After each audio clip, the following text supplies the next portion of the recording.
Apa ukuran suami baik di hadapan Allah? Maka baca lagi ayat-ayatnya. Pertama ada di Quran surah keempat An-Nisa ayat 19. Ya.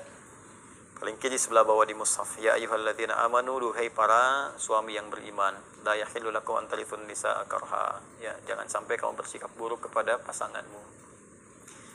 Jangan wariskan sikap-sikap yang enggak baik. Bisa menahan diri dengan baik. Bagaimanapun itu titipan.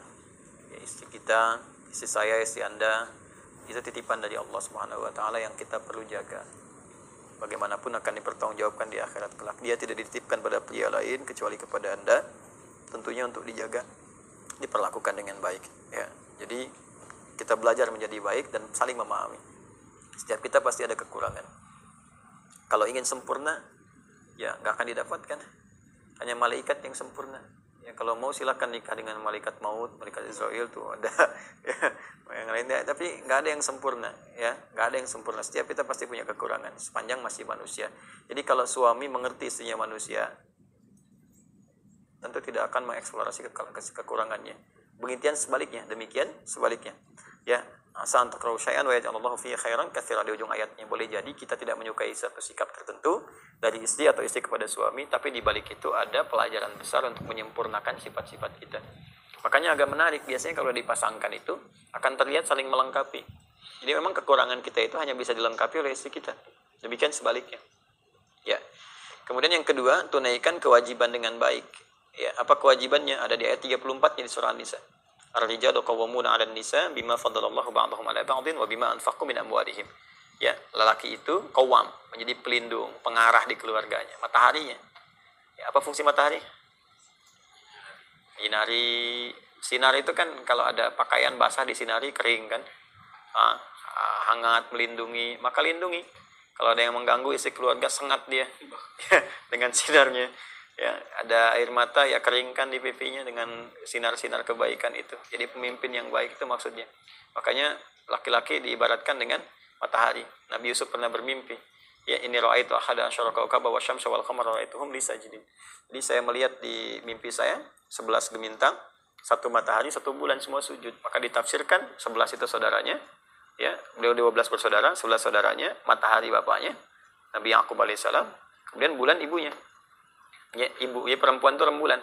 Apa fungsi rembulan? Bulan itu untuk dilihat keindahannya. Ya, pantulan cahayanya kan keluar. Kalau pengen lihat indah kan rembulan. Kalau pengen lihat kekuatan ya matahari. Nggak ada orang pengen lihat matahari keluar, tidak. Ya, pasti ingin mendapatkan manfaat rembulan, keindahan. Maka perempuan tampil indah. Ya, jangan kebalik. Perempuan ngambil fungsi matahari. Dengan kekuatan bulan aku menghukummu misalnya. Nggak bisa.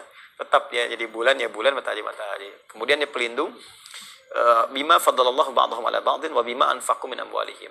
Ya, dan bertugas mencari infak, disingkat dengan nafkah. Kata Allah, saya sudah berikan perangkat mencari nafkah pada suami, bukan pada istri. Ya. Jadi nafkah itu beda dengan kerja biasa. Istri boleh kerja nggak? Boleh, tapi kebolehannya diikat. Apa ikatannya? Tanpa mengabaikan kewajibannya di rumah tangga kalau sudah menikah.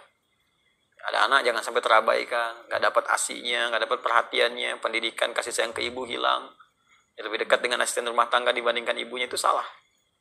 Ya salah. Bagaimanapun Anda mencari rezeki itu di luar, untuk di dalam kan? Sekarang yang di dalam menjauh dari Anda. Jadi apa manfaatnya Anda mencari di luar? Para ayah juga begitu. Ya. Jadi poinnya nafkah itu. Jadi kalau nafkah begini, di rumah ada berapa orang? 2. Antum sama istri, anak gak dihitung. Bertiga. Baik. Antum istri anak kan? Baik. Antum nyari nafkah nih. Maka dari yang antum hasilkan itu akan dibuat oleh Allah cukup untuk 3 orang. Berapapun jumlahnya. Makanya luar biasa. Begitu antum pulang, walaupun dapat 50.000, antum berikan 50.000 ke istri, cukup bertiga. Itulah indahnya nafkah. Tapi kalau orang yang bukan petugas nafkah, mencari nafkah, istri mencari misalnya kan, maka hasil itu akan dicukupkan hanya untuk dirinya saja. Dan tidak akan merembak ya kesempurnaan rezekinya kepada yang lainnya. Makanya kalau perempuan mencari akan terasa selalu kurang.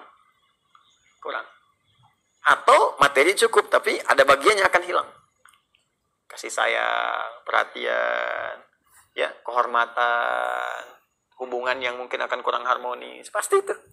Ya, saling tuntut. Ya, nah itu poinnya. Jadi dari sini maka disiapkan bagi Anda untuk mencari nafkah dengan baik. Nafkah itu sudah janji Allah, sepanjang Anda mau bergerak, Allah akan turunkan rezeki. Sepanjang mau bergerak. Ya, orang di jalan aja sekarang cuman peluit, udah, kasih 2.000, makasih Pak, kasih 5.000, makasih Bos, 10.000, aku Om, makasih Om, kan, ya kan, ada kondisi itu tuh, tapi kan dapat gitu, ada, ya, tapi halal dan baik. Al-Baqarah 168. Saya kira itu, semoga bermanfaat insyaallah.